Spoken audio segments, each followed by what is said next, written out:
ব্যস্ত হৈ পৰিছে সত্ৰৰ শিল্পীসকল। বৈকুণ্ঠ প্ৰকাশে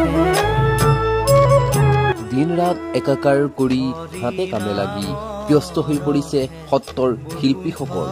প্ৰকাশে প্ৰেম অমৃতৰ নদী শ্ৰীমন্ত শংকৰে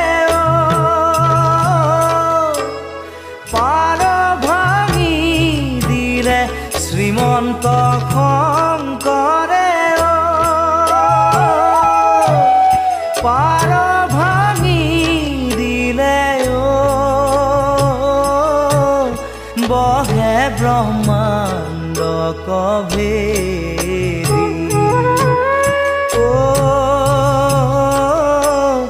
বহে ব্ৰহ্মাণ্ড কভেদি